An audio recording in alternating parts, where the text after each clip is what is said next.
All right, it's already 11, so we will get started. My name is Kristen, and from all of us on David's team, I just want to extend a heartfelt thank you to joining us this morning. We know how busy you all are, and it's not always easy to take time away, but we're really confident that this investment of time will be valuable for you and for your teams, so thank you very much. For anyone that is joining us for the first time, I'll just take a quick moment to share a little bit about David. David has more than 35 years of experience as a family therapist, workshop facilitator, lecturer, and advisor to leadership executives from all over the world. He's worked with CEOs from companies such as WestJet, Investors Group, Lilydale, PharmaSafe Drugs, and presented to countless organizations over the last several decades. He is a best-selling author and respected thought leader in the leadership community. David is so passionate about helping leaders lead better. And webinars are just one of the many ways that David is able to share his message and his knowledge with as many people as possible. So thank you again for being here, and thank you for being part of this incredible, diverse community. It's so exciting to see leaders from all over Canada and beyond in various lines of work and stages of their life and career with the common bond of wanting to show up as the best versions of themselves. Whether it's your first time or whether you've been joining us for these webinars since the beginning, if you find value in our time together today, we'd really appreciate you sharing an invitation to our next webinar with someone in your life. As you know, when it comes to leadership and learning, the responsibility and the journey never end. So without further ado, here is David. Thank you, Kristen. Thank you so much for that amazing introduction as always, and thank you for your presence. And folks, thank you everybody for being here today. I have to tell you that with the warm weather, and if you're a parent or a teacher, you know, this just seems to be a very hectic time of year. And so the fact that you made the time to be here just means a great deal to all of us on our team. So thank you very much. Well, let me just say, I'm going to take you on a journey here for the next hour and a half. For those of you who have been with us in other webinars, you know that this isn't just a presentation. I'm going to be sharing my heart. I'm going to be opening up my heart, and I'm going to take you on this journey. And it's okay not to come with me. It's just has to be done by invitation only. And so I hope that you'll join me, and that I hope you'll find some value in this. We're going to do three things today. First of all, for the first half an hour, I'm going to present to you a framework around adversity and authenticity. What does adversity have to do with authenticity? What does authenticity have to do with leadership? And just give you a sort of a practical framework around that. And then we have an incredible story ahead of you, Charles Mellet. And we came across some adversity about 5 minutes before this presentation. I don't know whether Charles is going to be able to have he's run into some technical issues, unfortunately. So his story is in question at this point. So we're going to find out how I can respond to adversity if he's not able to be with us with his stories. But hopefully he'll be able to resolve that in the next half an hour. And then we'll have a dialogue, a Q&A afterwards. We'll have 90 minutes, half an hour of Q&A. On the hour to finish off the 90 minutes. Now, I have to tell you, this work around adversity, it's not the road most traveled. I have to just share with you a little story. I was asked to do the same presentation a few years ago at a conference, and they said, we're not really ready for you to do a keynote on this particular topic, but we want to do a concurrent session at our conference and talk about adversity as it relates to authenticity. And I said, oh, no problem. I'd love to do this. So I had my concurrent session. Right beside me in the same conference was another concurrent session on humor in the workplace. And I looked into that session, and about 5 minutes before, there was about 200 people in that session. There was about 20 people in mine. And then while I get started, we could hear them laughing next door and having a great time and being entertained, obviously. And I lost in the first 5 minutes, I lost 5 people to the humor session. About 5 of them just walked out and said, you know, sorry, we don't want to offend you, but it looks like the one next door is going to be more fun. So, you know what? Facing adversity in our life and hitting it head on and learning how to do that and learning how to deepen ourselves rather than escape from ourselves is not a path that many of us take and are prepared to take. So the fact that you're here means a great deal to me, and I hope I don't lose you. At least we don't have a humor session next door. And I'm not saying that it's wrong to be humorous, but most of us probably in the world would rather be entertained than to do this hard work of really investing in our own lives. You know, I've learned that leadership development is about personal development, and it's about really looking at ourselves. So I hope to give you an inspiring message. But you know, it's not easy. And for those of you who don't know me, this is just a cross section of some of the organizations that I've worked with over the last many years. I've been in the leadership development field now for almost 40 years. I'm passionate about leadership. I'm passionate about authenticity and really integrating the whole notion of accountability with authenticity. And that's the short version. So let me just share with you a little bit about my thoughts around authenticity. And actually, this is just an excuse to introduce you to my grandson. It's my premise, folks, that we are all born authentic. We are all born with our own unique essence. Look into this child's eyes, and you will see beauty and love and pure presence and truth. These are some of my criteria for authenticity. And you notice anybody who's a parent here who's had more than one child, has more than one child, or is an aunt or an uncle that's been around more than one child, knows that right from the get-go, we come in with a spiritual destiny, with an essence. I'm going to call it a spiritual destiny, a seed of possibility. And it's a unique seed. And, you know, if you have 2 kids in your family, you know right from the get-go, kids have their own temperament, their own spirit, their own essence. And we are not, in my research and observation after these many years, we are not born blank slates.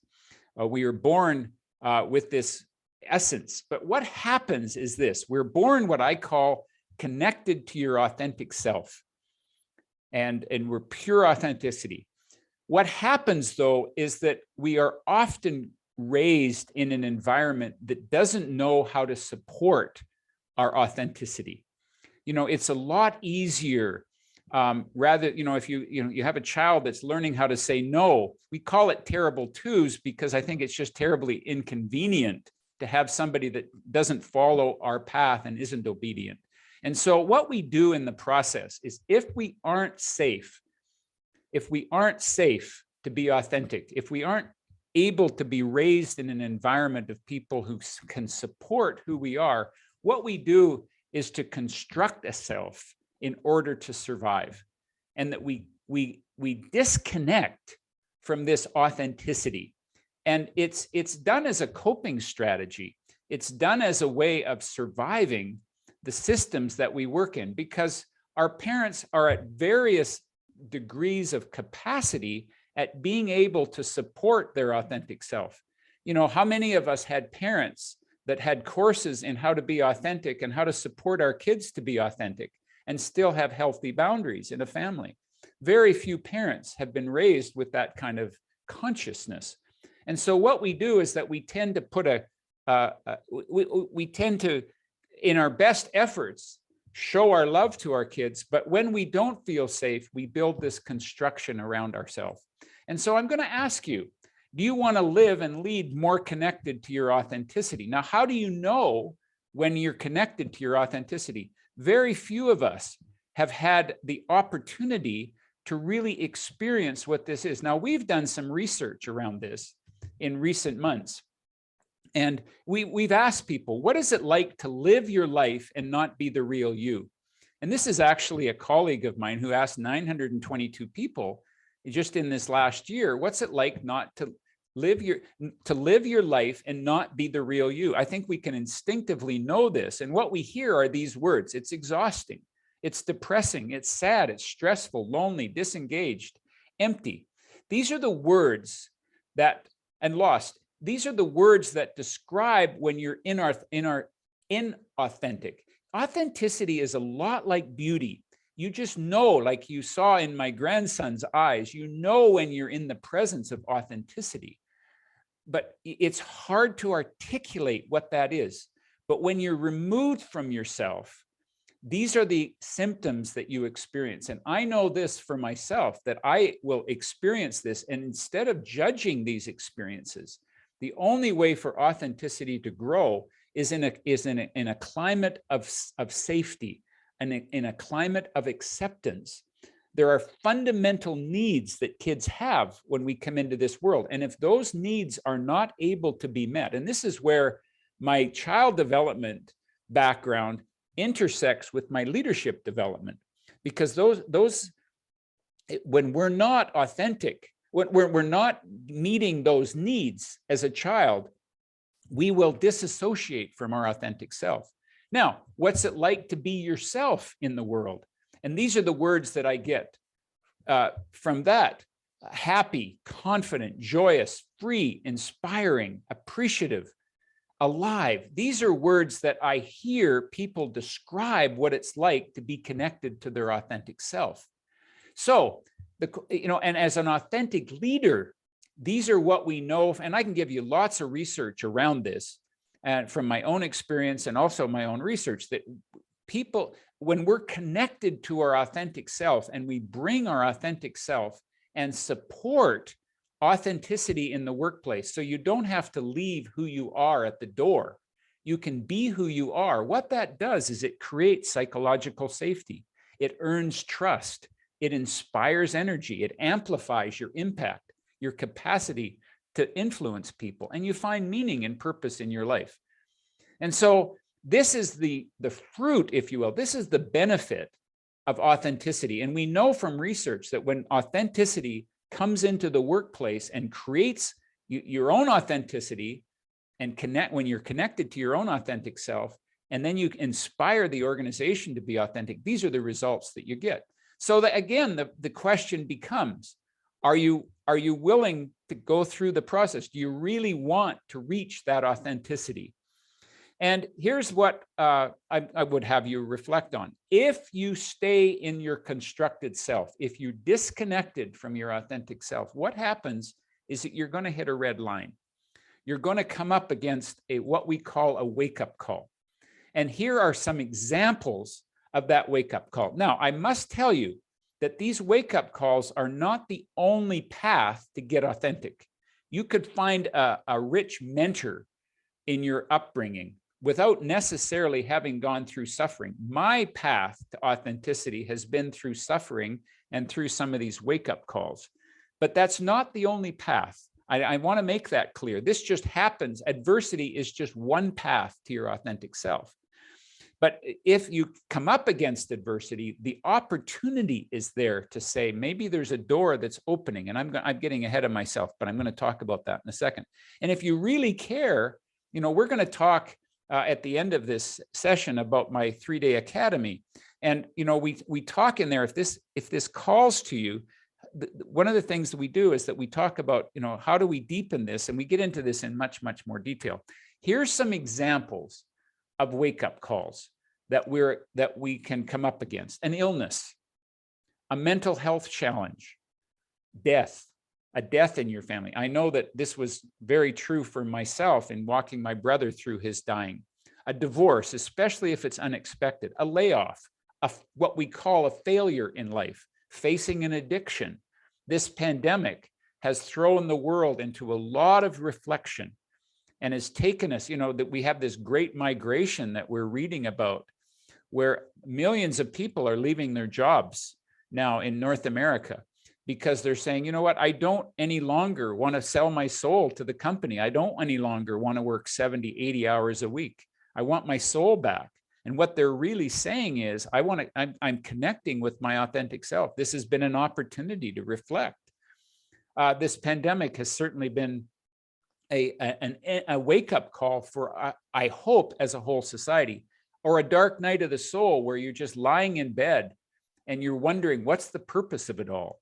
and that you go through this darkness. Or as a woman very astutely described to me, menopause, where we begin to reach that age, that stage in our life where we say, to heck with what the world wants. I'm going to follow something. I'm going to follow my own world. I'm going to follow my own path. Now, I'm going to tell you, not everybody allows these wake-up calls to deepen. Sometimes we can just deflect or escape. And it's very understandable when you're going through kind of adversity like this. It's easy to just deflect it and to avoid it and to avoid the emotions and to just find ways to escape through blaming or through whatever it takes to avoid these wake-up calls. Okay. So my path that I'm going to offer to you today is sharing and learning from your life story. This is the opportunity to deepen your authentic self through the experience of having some of these wake-up calls happen in your life. Okay. Now, I go back to Michelangelo, and this was asked once how he carved and created such magnificence and beauty from a slab of cold marble. And he replied, I didn't do anything. God put Pieta and David in the marble. They were already there. I only had to carve away the parts that kept you from seeing them. Now, this to me is a metaphor of the authentic journey, is that we take this slab that we have protected ourselves with of marble, and we chip away the parts that no longer fit, that no longer are a part of our presence. And it's an arduous inner journey. And again, it's not the most popular journey in the world. We don't tend to be lined up to face this and to really face our true self. I saw an angel, Michelangelo. I saw an angel in the stone, and I carved to set it free. This is the work of authenticity. This is the work of going inside of ourselves and discovering what exactly this is. So, reframing ordeals, as we chip away the parts, one of the ways that we can begin, and again, this is not the only path, but this is one of the paths that has been true for me, is that we look back in our life, look at the defining moments that you had in your life that you would call tragedies. Look back in your life at the defining moments, those significant emotional experiences that you may have labeled as a failure, that you may have experienced great loss. And I'm inviting you through the lens of authenticity to see that adversity through a new lens, to say, this is actually the doorway to get into my heart, to get into that angel. See difficulty as a doorway. That's the first step in using adversity, where whatever adversity we're going through, if we can stop and momentarily begin to see this as an opportunity, we can step back so that we don't get consumed by the white water of adversity as it comes by. We can stand on the bank and experience the beauty of that river as it goes past us without getting swept away by it. So here are some of my defining moments, and I'll just share with you my own experience of doing this. Now, again, I offer this in the academy, where we have an opportunity to track your own life and your own defining experiences, your own significant moments in your life that have made you who you are, that at the time you would call this an impossibility to get through. But in the light of time's perspective, you begin to reframe these ordeals and see them as opportunities. And I will bet we have over 100 people on this call, or at least we have close to 100 people. It wasn't, I have to tell you, it wasn't the most popular of my webinars, because it's not the easiest material to work with. But I'll bet you there's 100 stories that you all have to say, where has adversity helped you connect with yourself more deeply? So here are 5 of my significant experiences, and they seem to go in decades. Facing and surviving meningitis, spinal meningitis at the age of 4, and working with my father to develop my strength in the basement. And he would take me down in the tumbling mat, and he had his parallel bars, and he would lift me up, and he would inspire me to, he always used to say, don't pray for the world to get easier, pray for you to get stronger. Facing a crisis of faith in my 20s, where I left a fundamentalist religion, and I left a whole community, and I had to define for myself what my path was in life. Facing the darkness of trauma, addiction, and clinical depression in my 30s, where I had to, absolutely face and recover what trauma had gone on in my own life. Walking my brother through his cancer journey and eventual passing in my 50s, and growing through this pandemic, and going through a process of having to redefine my entire business and redefine this next chapter of my life. These are some of my defining moments that I have used this material with. And I'm really just giving you a bit of an outline. If I leave you with anything today, it's to have you see the adversity in your life through a new lens. As we say, if you want to make small changes in your life, change the way you do things. If you want to make big changes in your life, change the way that you see things. And this is, if you can begin to see the ordeals through a new set of lenses, it can begin to shift your thinking about this.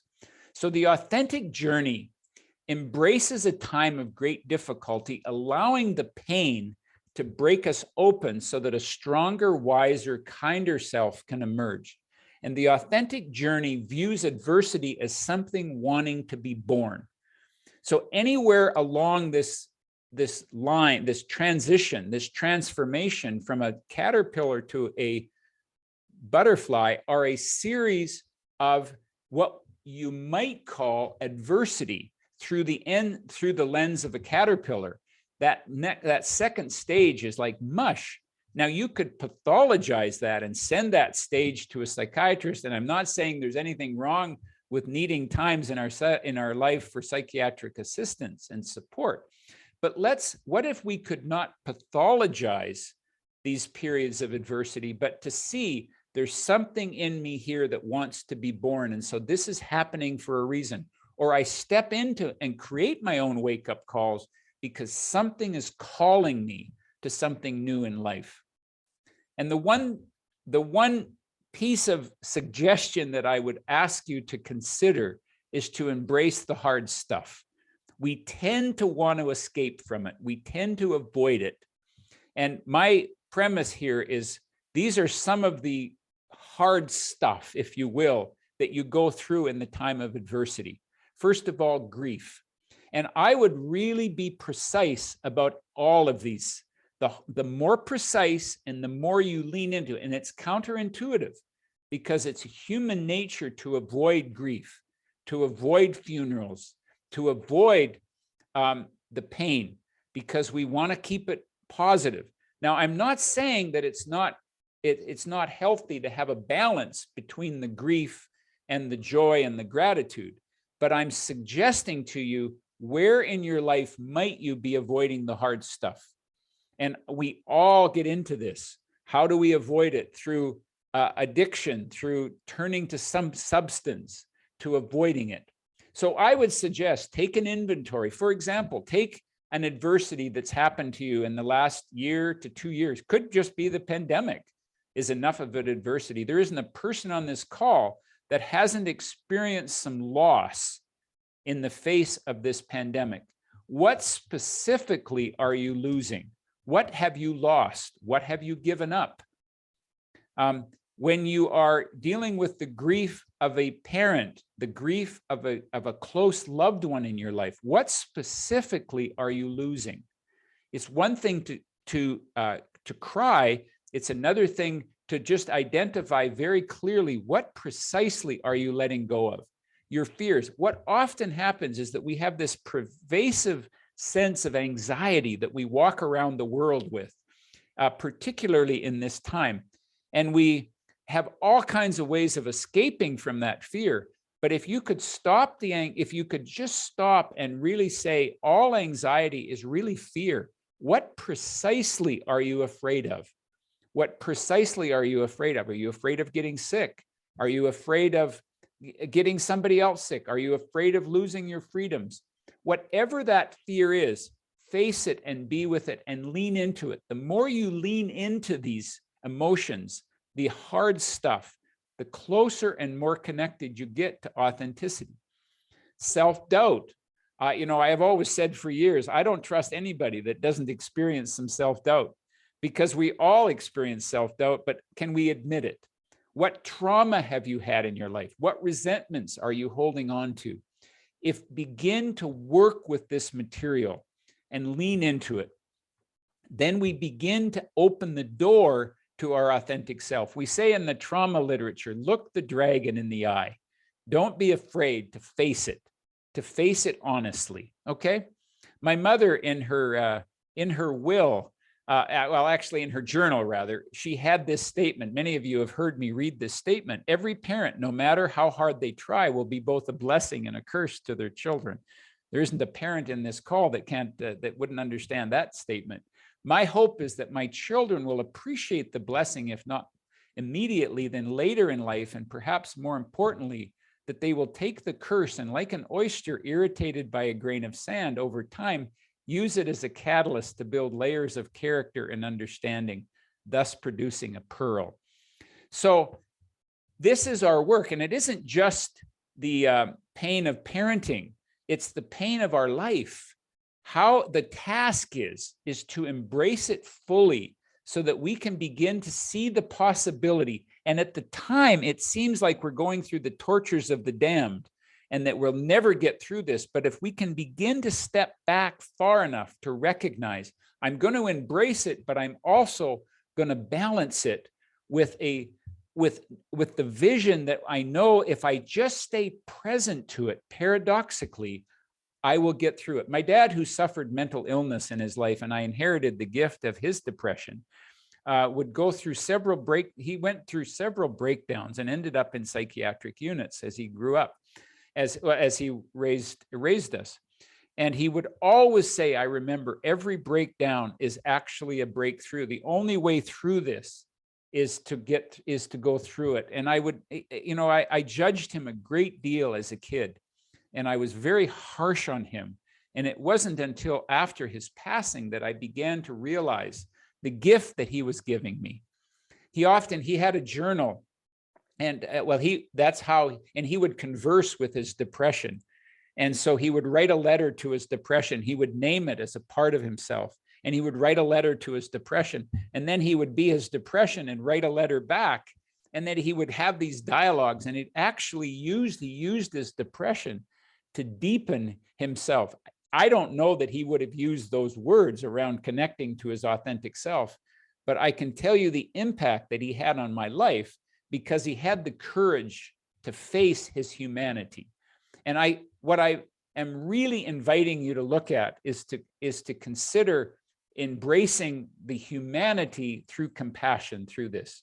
The lotus flower, a symbol of awakening in Buddhism and other spiritual traditions, blooms in the muckiest, muddiest swamps. Its roots begin under the swamp water and its buds reach their way to the surface, where they burst forth into stunning pink or white flowers. If you want the beauty of the lotus flower, there's no getting around the mud. So one of the things I would encourage you to do is to stop today and just ask yourself, what mud are you in right now? And what is your flower that's being asked to be born? What is being called upon? And that's really what I really wanted to set this framework up, to set us up for success in terms of looking at our adversity in some new lenses without the lens of judgment. And then what happens is that you get to what Leonard Cohen says, which is ring the bells that still can ring. Forget your perfect offering. There's a crack in everything. That's how the light gets in. And you reach a point where you appreciate that within those wounds, within that adversity, actually lies your greatest gift and your greatest contribution to the world.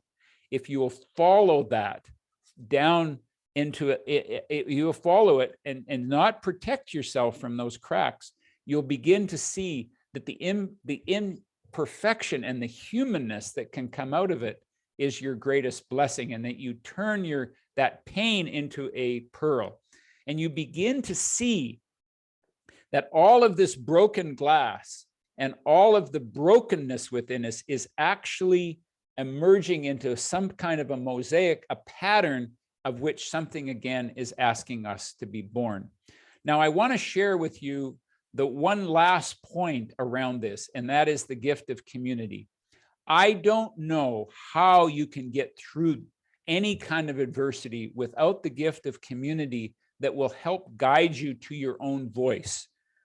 I know that I worked with a grief counselor after my brother passed. It was the greatest gift I gave to myself for a year. And I just took that time to set aside time to grieve. And in the process of our counseling, I was able to see the gifts, and a book emerged out of that called Caring is Everything. And out of that came an opportunity to dedicate this book to my caring brother. So there are many ways that we can find a community, caring adults and leaders in our life.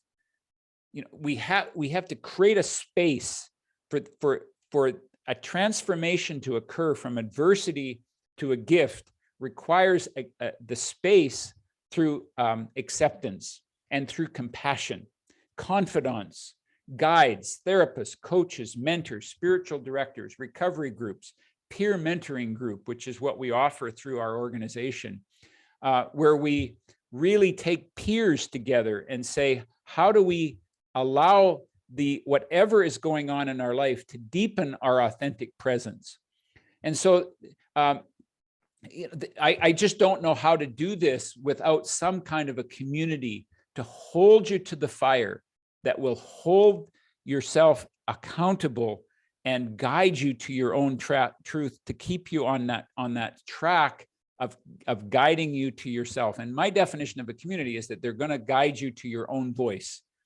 They're not guiding you to an external voice. They're guiding you to yourself. And this is really what I want to be known for, is this opportunity to guide people who want to be authentic, to guide them to their own authentic journey. I'm going to show you a video. And this is a 5-minute video. And what I'm going to show you in this video is I want you to pay attention to the community and the caring, in this case, 2 caring parents who held the space for a young girl through her pain and adversity. And I want you to notice the gift of having caring people in our life. And that's what I'd really like you to focus on. So it's a bit of an inspirational video, and I hope that you'll just sit back and allow yourself to be inspired by the fact that when you lean in and face your adversity, you'll find your gifts. Can't is not part of your vocabulary. If you just put your mind to it, you can do it. And you believe that? Yeah. That's the crazy thing, is if you're never given limits, then you think, I can do anything. And if she could do anything, she wanted it to be this, what she saw her hero, Dominique Moceanu, doing on TV. There was just one problem. Jennifer was born without legs, a devastating birth defect that had led her natural parents to abandon her the day she was born. It bothered me to think that there was a little girl that was left at the hospital and she had no legs, so I thought she needed a family that would love her and take care of her. Sharon and her husband Gerald brought her home to the tiny town of Hardinville, Illinois. Population 50, they say, if you count the dogs and cats. They decided to raise her like they raised their 3 healthy sons, with no limitations and just one simple rule. Never say the word Can't. You said, I want to be a tumbler. You didn't have legs. Right. You kind of need those, most people think, to tumble. Well, think again. The girl who wasn't allowed to say can't was on her way to becoming a genuine gymnastics champion. She started at 7 on the trampoline with her dad. And after a few falls, she got the hang of it. In time, she was competing. And soon after that, she was dominating. And by high school, Jennifer Bricker, are you ready for this, was the tumbling champion of the state of Illinois. Soon, Jennifer was pursuing other sports too. Even one you'd figure she had absolutely no chance to play well, until it turned out she could steal the ball, even grab a few rebounds. And she could make baskets too. She didn't consider herself handicapped. She was talking to some friends one time, and one of them said something about her being handicapped. She said, well, I'm not handicapped. And they said, well, you have to use a wheelchair. She said, just to keep them getting dirty. One day at age 16, out of curiosity, Jennifer asked her mother a question. Hey, is there anything that you, know about my adoption or biological family that you didn't tell me? I said, okay, but you got to sit down. And she said, Mom, I'm always sitting. And she said, maybe you should sit down. I said, okay, let me sit down. And she said, well, what's the big deal? Just tell me what my last name is. And I said, well, that's the big deal. And she said, what do you mean? I said, your last name would have been Mocianu. I knew what that meant. I knew that Dominique Mocianu was my biological sister. When she finally tracked Dominique down, Jennifer wrote her a letter. Inside the envelope were adoption papers, a photograph, and a stunning piece of news. My biological last name is Mocianu. That line, I was just like, I can't believe this is happening. Everything was there. The evidence was there. Jennifer looked like the spitting image of my youngest sister, Christina. What a moment for anyone to even speak to their childhood idol, but for their childhood idol to be their sister, that's something. She told me she was an athlete in the letter. In fact, I was her inspiration to start tumbling and doing gymnastics. And then on the phone call, she goes, oh, by the way, I have no legs.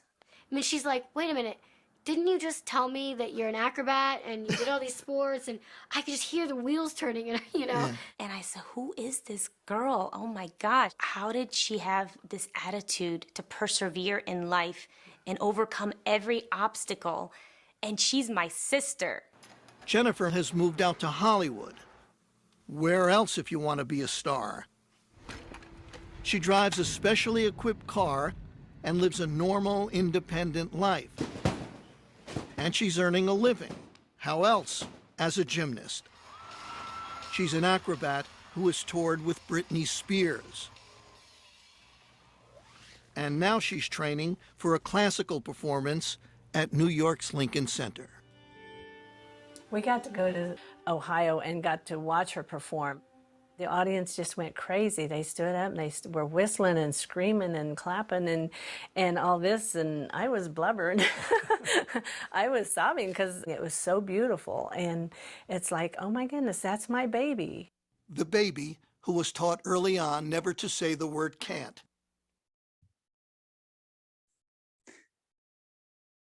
Well, we all need a little inspiration in our life. This is the power, folks. When you hold the space for someone to find their authentic self, there's really two messages that I have here today. One is to reframe your own path, your own difficulties in life and have it reach your authenticity. And then my second message is the power of caring and compassion when you believe in someone and hold the space for them to grow authentically. So I'm going to just wrap up by just talking about my own immortality project, which is an endeavor that serves a noble cause and has an enduring value beyond one's life. This is the next chapter in my own career. I am passionate, folks, about authenticity, about creating community, about bringing people together. And this is one of the things that the pandemic has just opened up a world for me to create these opportunities for me to do this online with people from all across the country and beyond, where we come together for 3 days and we have these academies. And the first day is on leadership presence. The second day is all on leadership practices. And then the third day is where we integrate that together. And we're also offering a 10-week option to have it 2 hours a week, especially designed for teams. So I would hope if this calls to you, we have a special pricing just until the end of this month to jump on board with this and to engage with us. And I would hope that this is something that, if it calls to you, that you would embark with this. And we really do hear that it's a transformational experience, different for everybody. For some people, they walk away with more confidence, for some more clarity around their purpose and their values, more connection, more a sense of community. And I also have one last thing that I want to share with you is that we are this week, I don't think we're quite up yet, but my daughter and I, Haley, are initiating the Leaders Navigator podcast, where we're going to have conversations around being authentic. So I hope that you'll stay tuned, and I will post in the chat room a link to all of this. And I think Kristen's already on that. Now, having said that, Charles, are you able to get on? Have you worked your technology, or we're going to open this up for some stories if you aren't able to join us? Can you unmute yourself, sir?